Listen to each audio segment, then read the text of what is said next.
Good morning, everybody. Thank you very much. Thank you all very much.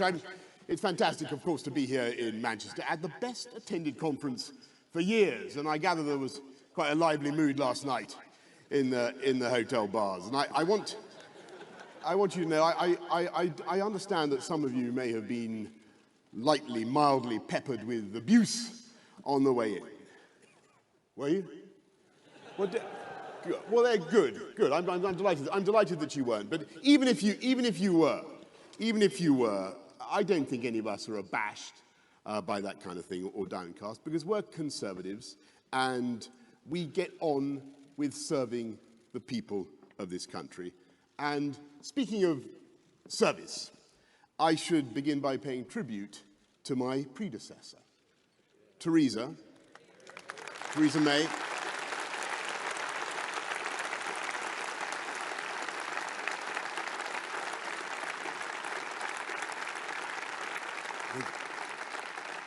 I know the whole conference remains full of gratitude to you and to Philip May for your patience and your forbearance. And yes, we will continue with your work of tackling domestic violence and modern slavery and building on your legacy. I've been Prime Minister for only 70 days, but I've seen so many things that give me cause for hope. Hospitals that are finally getting the investment to match the devotion of the staff. Schools where standards of reading are rising through the use of synthetic phonics. Police colleges where idealistic young men and women are enrolling in large numbers now to fight crime across the country. Shipyards in Scotland that are building superb modern Type 26 frigates for sale around the world. And every one of those high-wage, high-skilled jobs in shipbuilding, in government, is a testament to the benefits of belonging to the United Kingdom.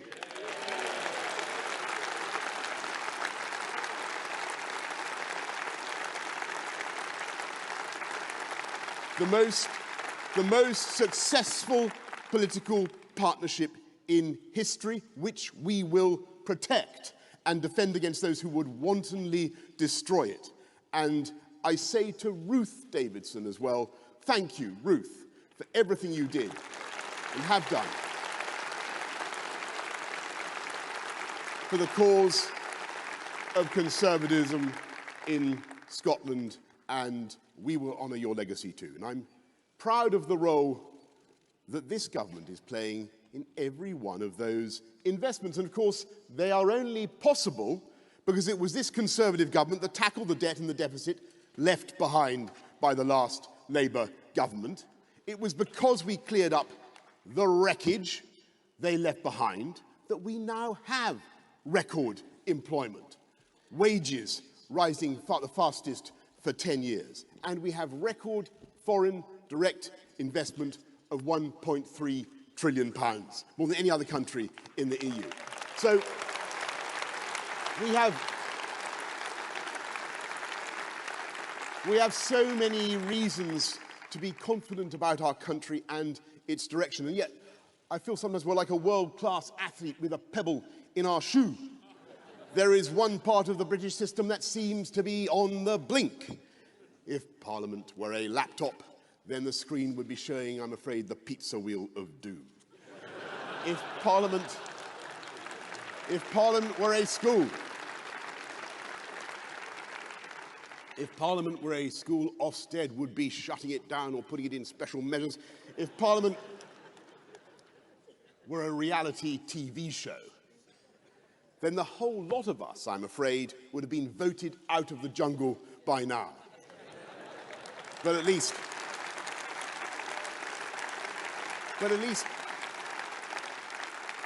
we'd have had the consolation of watching the Speaker being forced to eat a kangaroo testicle. And,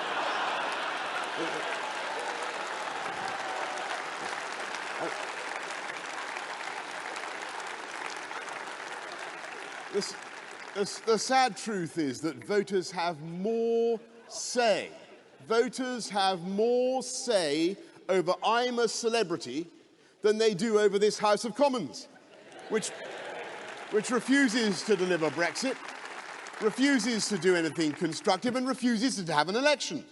Just at the moment when voters are desperate for us to focus on their priorities, we're continuing to chew the super-masticated subject of Brexit, when what people want, what Leavers want, what Remainers want, what the whole world wants, is to be calmly and sensibly done with the subject and to move on.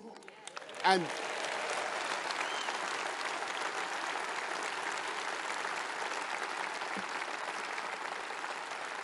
that is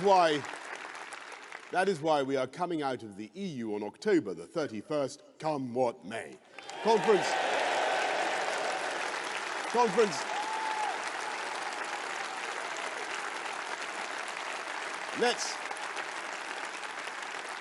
Let's get Brexit done.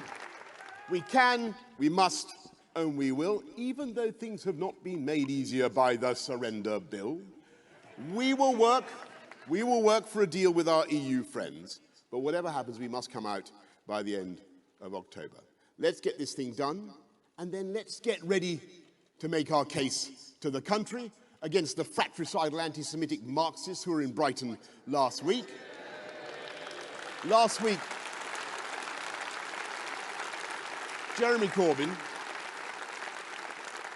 had a number of damaging and retrograde ideas in his speech. He wants a 4-day week, which would slash the wages of people on low incomes.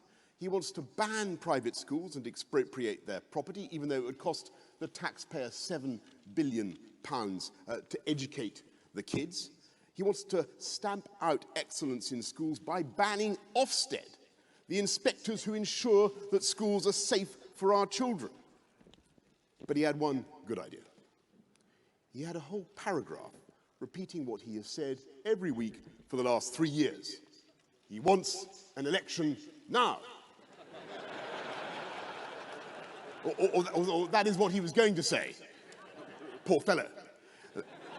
The only trouble is that the paragraph was censored by John McDonnell or possibly Keir Starmer, so we have the astonishing spectacle of the leader of the opposition gagged and prevented by his colleagues from engaging in his constitutional function, which is to try to remove me from office. And in this age of creative litigation, I'm surprised that no one has yet sued him for breach of contract.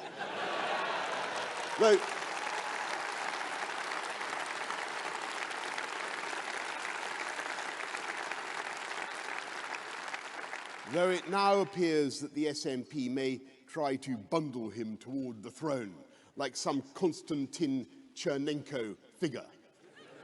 Look it up. Reluctantly propelled to office in a Kremlin coup, so that they can get on with their programme of total national discord, turning the whole of 2020, which should be a great year for this country, into the chaos and cacophony of 2 more referendums. A second referendum on Scottish independence, even though the people of Scotland were promised that the 2014 vote would be a once-in-a-generation decision, and a second referendum on the EU. I mean, can you imagine another 3 years of this? But that is the Corbyn agenda. Stay in the EU beyond October the 31st, paying £1 billion a month for the privilege, followed by years of uncertainty for business and everyone else. As for the Lib Dems, their idea of serving the national interest was to write to Jean-Claude Juncker, urging him not to give this country a better deal. Well, when the leader of the Liberal Democrats has called for a second referendum while pledging to campaign against the result. It's time to respect the Trade Subscriptions Act, my friends, and take the word Democrat out of Liberal Democrats. I'm afraid... After 3 years...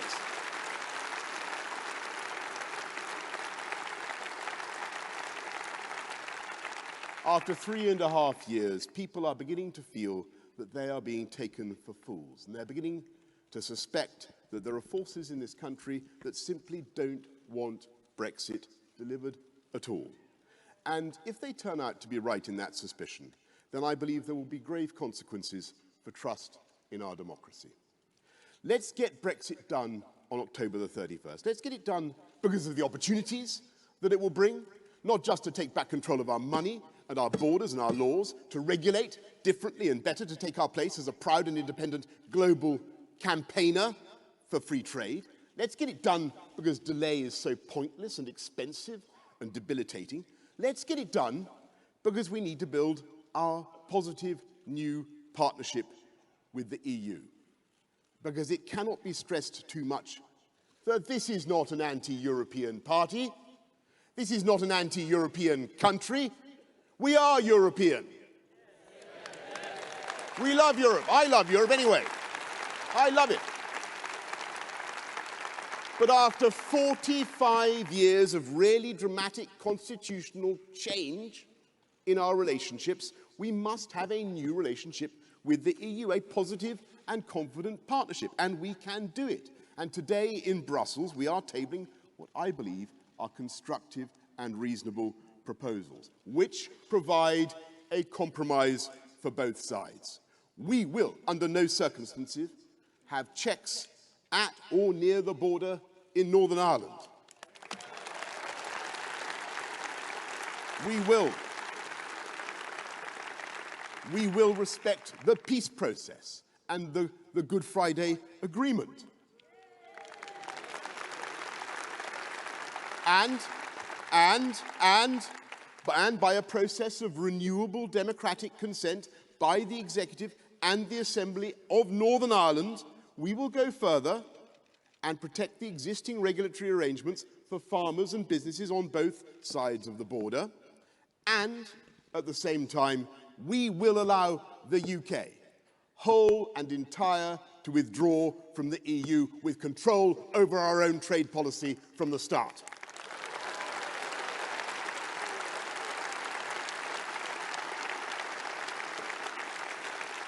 And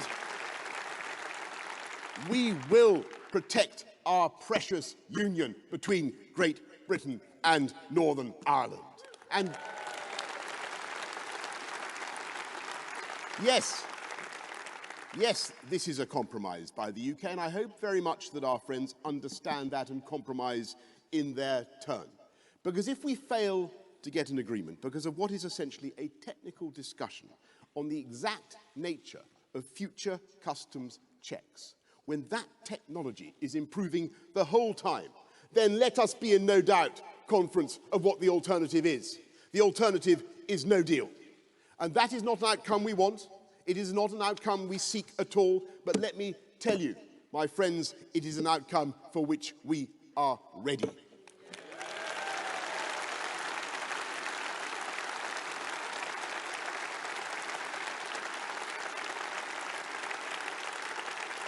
Are we ready for it? Yes, we are. Are we determined to resolve this? Yes, we are. Let's get Brexit done by October the 31st, because we have to get on and deliver on the priorities of the people. To answer the cry of those 17.4 million who voted for Brexit, because it is only by delivering Brexit that we can address that feeling in so many parts of the country that they've been left behind, ignored, that their towns were not only suffering from a lack of love and investment, but their views had become somehow unfashionable or unmentionable. And let's get Brexit done for those millions who may have voted Remain, but who are first and foremost Democrats. And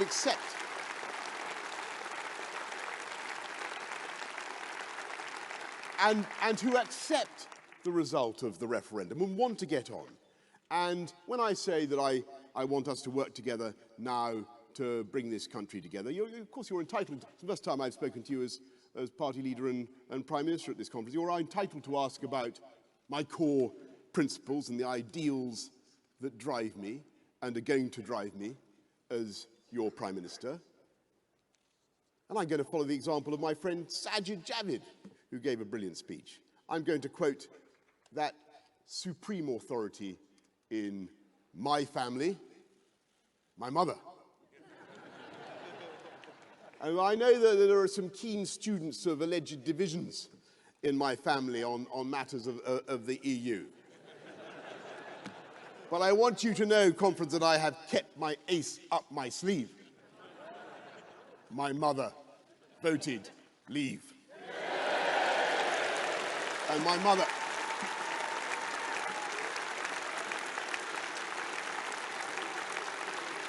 It's true. It's true. It's true. My mother taught me one thing. She taught me many things, but she taught me to believe strongly in the equal importance, the equal dignity, and the equal worth of every human being on the planet. And now, that may sound banal. That may sound banal. That may sound trite, but it is not. It is not. You have to understand that and believe in that. And there is one institution in this country that sums up that idea. The NHS is holy to the people of this country because of the simple beauty of its principle. That it doesn't matter who you are or where you come from, but when you are sick, the whole country figuratively gathers at your bedside and does everything it can to make you well again. And everybody pays to ensure that you have the best doctors and the best nurses and the most effective treatments known to medical science. And after 70 years, the results are, on the whole, amazing. When I was a kid, the word cancer was a death knell. Heart attack was a terrifying thought. Well, we are slowly beating back the legions of disease. This country has seen the fastest falls in breast cancer in Europe, but we have so much more to do. On Monday, I went to the North Manchester General Hospital, and I saw the incredible work that they are doing with maxillofacial reconstructive surgery on people who only a decade ago would have been probably permanently disfigured by their traumas. People for whom hope and confidence is so important. And I talked to the patients, every one of them bursting with praise for the staff, for their energy and care. But that conference, that fantastic hospital, was built in 1876 to serve the workhouse. And we were walking down long, narrow Nightingale wards that were designed by the pioneer of nursing. And as one of the managers told me, it's asking professionals to work in that environment is like asking a Premiership footballer to play on a ploughed field. And so I was proud to tell them that under this government, we will totally rebuild that hospital. And thanks to the work of Health Secretary Matt Hancock, we're not only recruiting more doctors and nurses and training them, but in the next 10 years, we will build 40 new hospitals in the biggest investment in hospital infrastructure for a generation.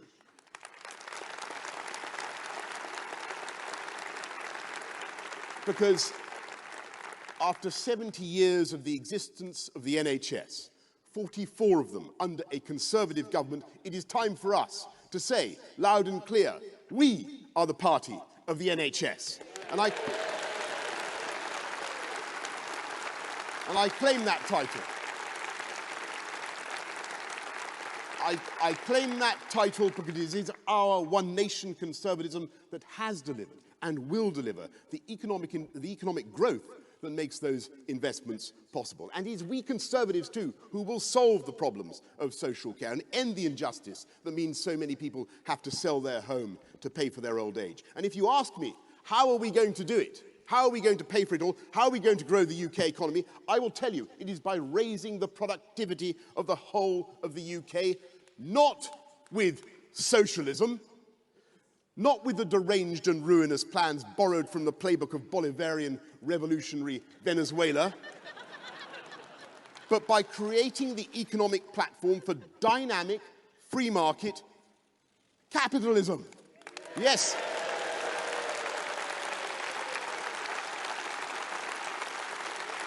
You heard that right.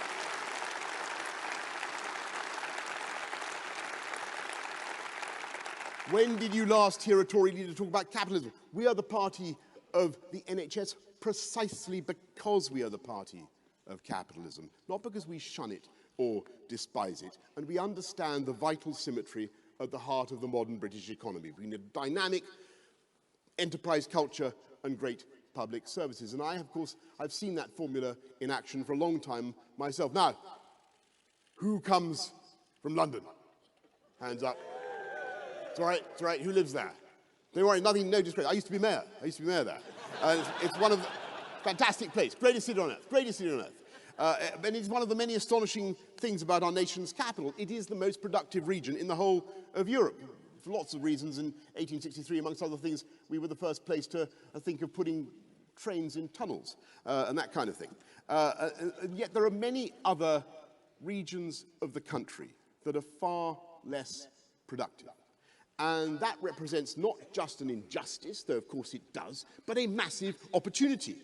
Because I believe that talent and genius and chutzpah are evenly distributed across the UK, but it is also clear that opportunity is not evenly distributed. And it is the job of this one nation Conservative government to unlock talent in every corner of the UK.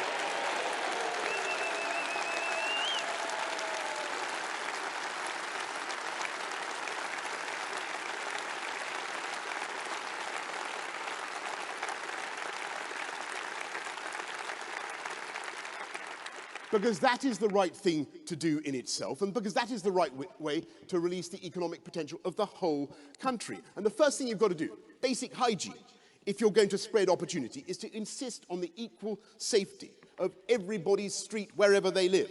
And that's why we're recruiting 20,000 police officers. Thank you, Pretty, and indeed thank you, Saj. And that is why we are committed to rolling up the evil county lines drugs gangs.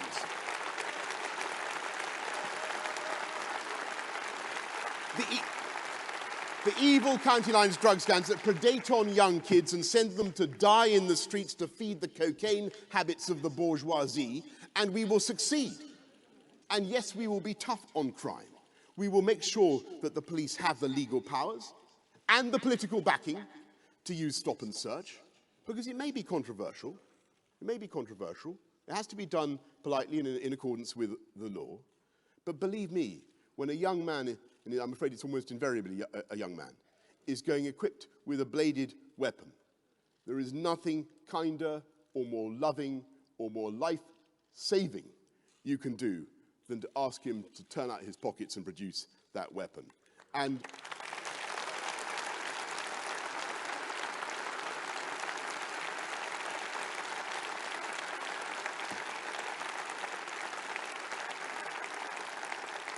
yes, when people are found guilty of serious sexual or violent offences, we will make sure that they serve the sentence they should, if only for the protection of the public. But we will also, as one nation Conservatives, do everything we can to stop people becoming criminals, with rehabilitation, with education in prisons, so that they are not just academies for crime, but also by investing in youth clubs and better FE funding, further education funding, to give young people the best possible antidote to the criminal instinct. That is the prospect of a good job. And indeed, the best way to level up and expand opportunity is to give every kid in the country a superb education. So that's why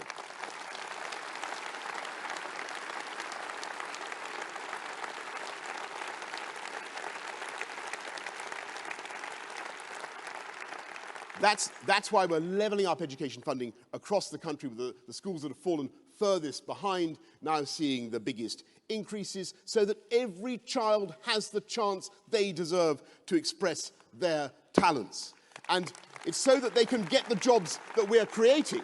It's so that they can get the fantastic jobs that we are creating, that we're improving connectivity, investing in transport, a fantastic project of Northern Powerhouse Rail that is now getting the go-ahead from Manchester to Leeds, just the first leg, and of course a huge new programme of rail, not of rail improvements, but of course of road improvements as well. And I'm thinking of the M60, the A66, what are the other ones, Sad? You recited them all yesterday. The A358, the A303. They're huge. The Lincoln roundabout. There's a huge range of things that we will be investing in now. And furthermore, I admit, and it's been exposed in the past, I'm a bit of a bus nut. And I confess that I like to make and to paint slightly inexact, very inexact, models of buses with happy passengers inside. I'm actually more interested in the passengers than the buses, but never mind. It's not just that I'm a bus nut that we want to expand, just because I'm a bus nut, that we want to expand bus transport. We want to make our buses cleaner, greener, zero carbon, zero emission across the country with contactless payment by card or by phone, so that people want to use those services. We get the cars off the roads, we reduce congestion, we reduce pollution, and a good bus service can make all the difference to your job, to your life, to your ability to get to the doctor, to the livability of your town or your village, and indeed to your ability to stay there and start a family, have a business there. And it's for exactly that reason, to increase connectivity and livability, that we are now accelerating the program for gigabit broadband so fast. And well, it's going to be...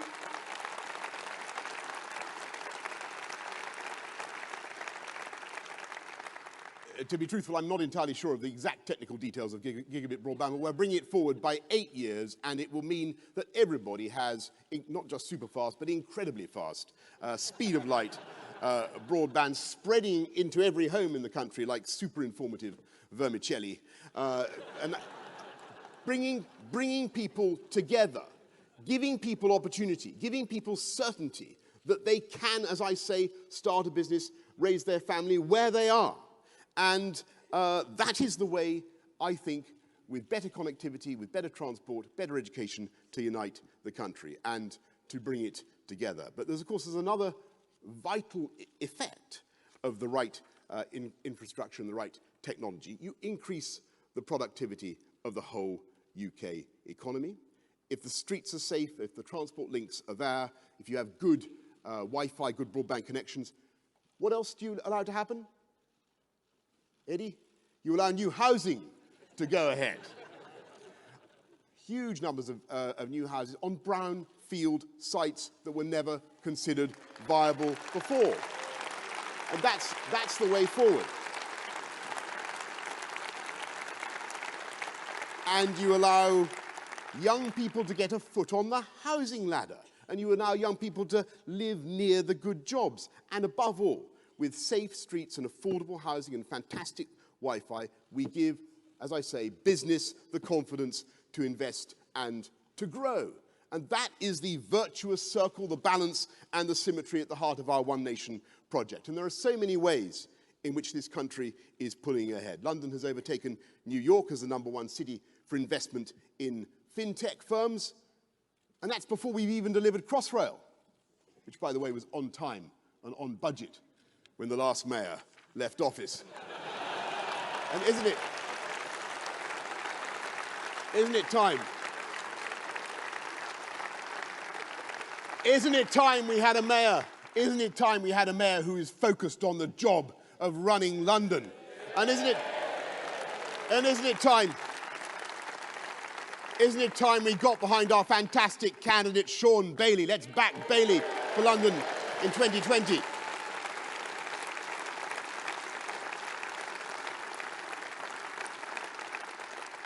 And here in Manchester, things are storming ahead. We're seeing an extraordinary growth in genomics, a flood of inward investment from banking and insurance to IT. And that's before we've delivered Northern Powerhouse Rail, linking up the whole of the northern region in the way that we're going to do. In the West Midlands, we are already seeing a 21st century industrial revolution in battery and low carbon technology, just as the West Midlands led the world in the previous industrial revolution, the 19th century. Absolutely true. 1 in 5 electric vehicles sold in Europe is now made in this country. That's a fantastic thing, and we're going to increase it. We're going to accelerate. We are going to have a battery gigafactory, and that is before we have even begun with Mayor Andy Street's brilliant vision of a West Midlands metro system. That's the future. It's linking up the urban centres of the West Midlands in the way that needs to be done. That's what we Conservatives are going to do. It's always Conservatives who lead the way on great infrastructure projects. And with infrastructure, education, technology, we are going to drive up the productivity of this country and bring it together. Now look, I don't for one moment doubt the patriotism of everybody on all sides of the Brexit argument, but I'm fed up myself of being told that our country can't do something when I passionately believe that it can. And thanks to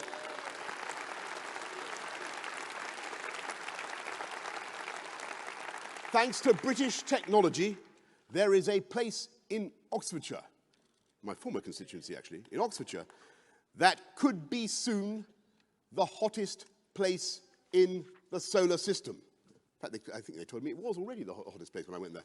It is the Tokamak fusion reactor in Culham. And if you go there, you'll be told that this country has a global lead in fusion research and that they are on the verge of creating commercially viable miniature fusion reactors for sale around the world.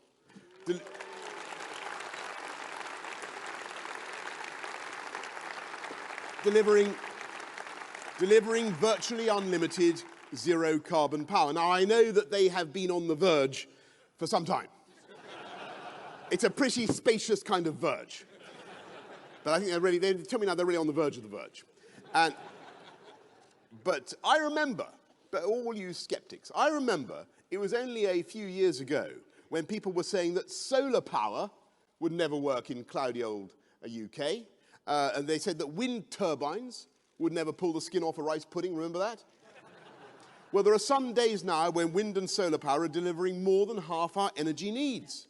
And we're going to be zero carbon neutral by 2050. We can do it.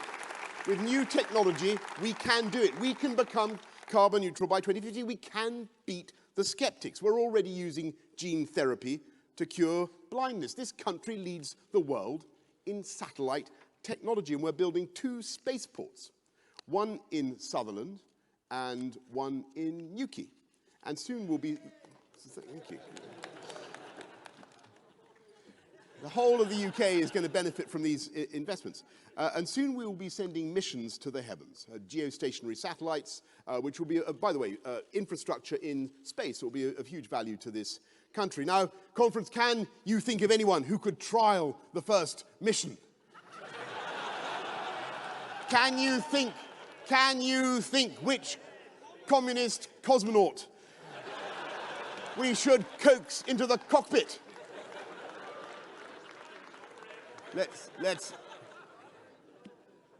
Well, there you go. The invitation is there. Let's get Brexit done on October the 31st, not just because we have such an immense agenda to take this country forward, but because, of course, Brexit is an opportunity in itself. We will take back control of our fisheries and the extraordinary marine wealth of Scotland, and it's one of the many bizarre features of the SNP, that in spite of being called names like salmon and sturgeon, they are committed to handing back control.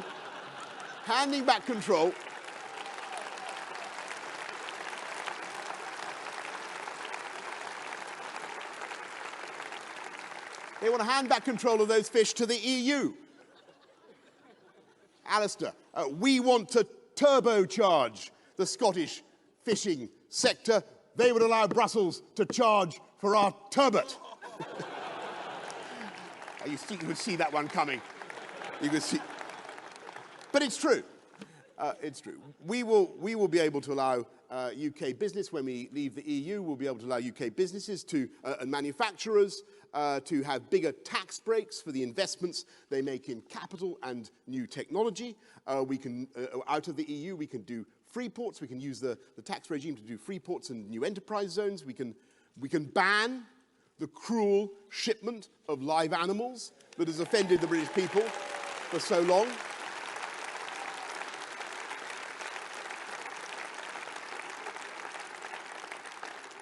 And yes, we will have those free trade deals. We already have some astonishing exports, as I never tire of telling you. Just in the last few months, I've seen an Isle of Wight shipbuilder that exports vast aluminium leisure catamarans to Mexico. We export Jason Donovan CDs to North Korea, would you believe it? And we exported Nigel Farage briefly to America, though he seems to have come back. Across the world, there are countries, and anybody who's involved in the foreign side, anybody who travels abroad will testify to this. Across the world, there are countries that are yearning to engage with us, where we have old friendships and burgeoning new partnerships. And particularly in the Commonwealth, was that pretty? Heckling me from the front, interjecting from the front from a sedentary position. You're quite right, the Commonwealth. 2.4 billion people, the fastest growing economies in the world. Amazing opportunities.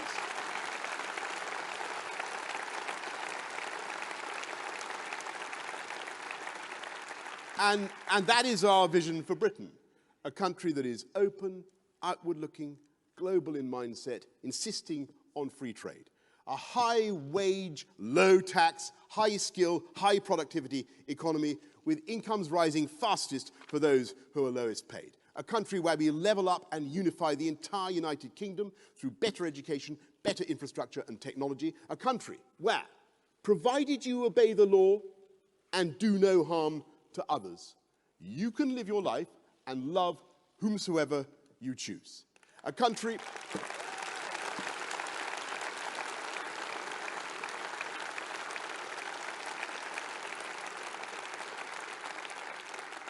that leads the way with clean, green technology and reducing the greenhouse gases that cause climate change. A country that is happy and confident about its future. That is the vision for the country we love.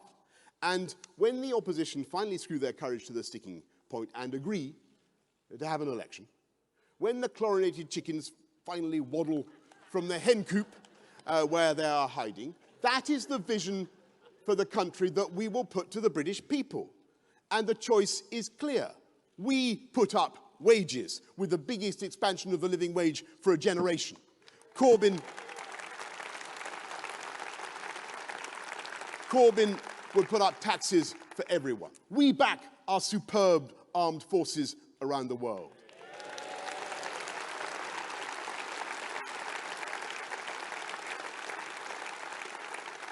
And look after our veterans. Corbyn has said he wants the armed forces disbanded. We want an Australian-style points-based system for immigration. Corbyn has said he doesn't even believe in immigration controls. If Jeremy Corbyn were allowed into Downing Street, he would whack up your taxes, he would foul up the economy, he would rip up the alliance between Britain and the United States, and he would break up the United Kingdom. We cannot allow it to happen.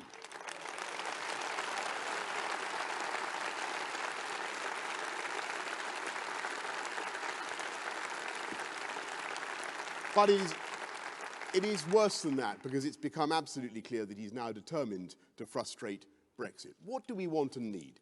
Do we want more dither and delay? Do we want to spend another £1 billion a month on EU membership when that could be going on the NHS? No. Let's get Brexit done. Let's finally believe in ourselves and what we can do. This country has long been a pioneer. We inaugurated the steam age, I think here in Manchester. We inaugurated the atomic age, the age of the genome. We led the way in parliamentary democracy, in female emancipation. And when the whole world had succumbed to a different economic fashion, this country and this party, under a female prime minister, pioneered ideas of free markets and privatization that spread across the planet.